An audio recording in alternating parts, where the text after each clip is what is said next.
Good day, I'm Dr. Marilena Alvarez, and today I'm going to present a brief educational video on fecals. Most or all of your veterinarians are going to recommend to do fecal tests on our pets 1 to 2 times a year, and we're also going to recommend to do a fecal test anytime a pet is exhibiting signs of gastrointestinal disease such as vomiting, diarrhea, inappetence, etc. Or anytime a pet has weight loss, a pet is anemic, or has a dull hair coat.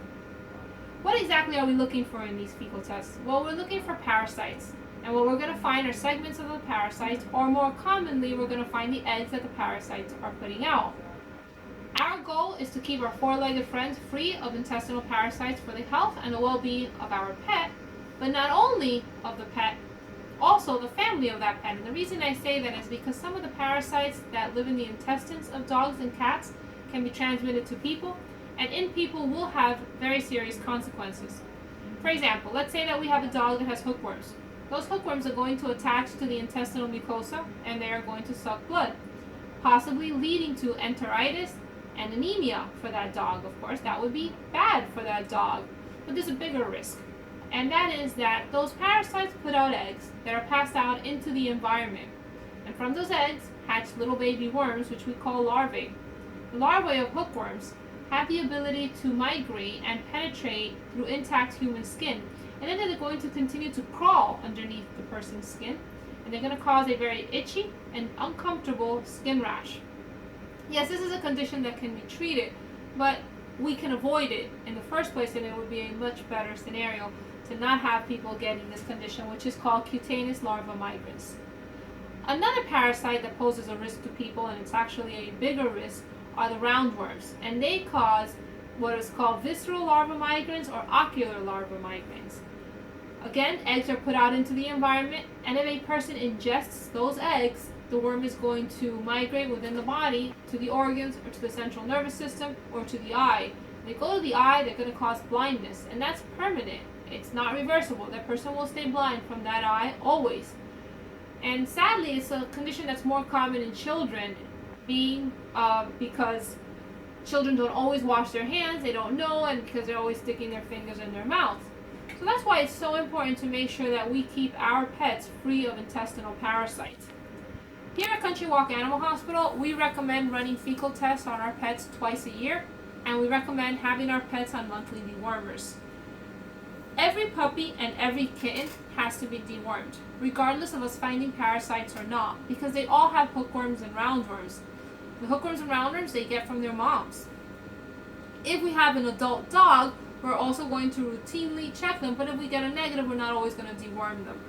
The monthly dewormers that we recommend are for patients that are older than 8 weeks of age, and it's the heartworm prevention. Heartworm prevention, like the name says, prevents the heartworms, but the benefit is that they also prevent 2 of the intestinal parasites, which are the most important, the hookworms and the roundworms. Those are the most important because they have zoonotic potential. They have the potential to be transmitted to people. So by giving our pets heartworm prevention every month, we are monthly deworming our dogs and our cats.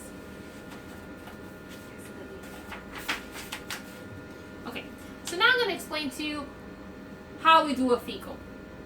First of all, we need a stool sample, and we can get that stool sample directly from the pet, and for that we're going to use a plastic rod, which we're going to lube the tip, or the client can bring in a sample of fresh feces, and we can use that. So we'll have the stool sample, and we're going to get a fecal tube, and we're going to mix it with a special solution which is called Fecasol. So we are going to fill the tube, mix it with the stool sample, and then we're going to place a cover slip on it when it's filled all the way to the top, and we're going to allow it to sit for 10 minutes. This fecal solution has a high specific gravity, and what that allows is for the eggs to float. They're going to come to the top, and they're going to be in contact with the cover slip. After 10 minutes, we're going to grab the cover slip, and we're going to place it on a microscope slide, and we're going to put that on a microscope stage and view it in an attempt to find and identify parasite eggs. If we do find parasite eggs, well, the treatment depends on what we find. So this is our course of action depending on our results. If we have a negative result on a puppy or a kitten, we are going to deworm anyway for hookworms and roundworms. If we have a negative result on an adult healthy patient that is on heartworm prevention, no action is needed. We do not need to deworm that patient.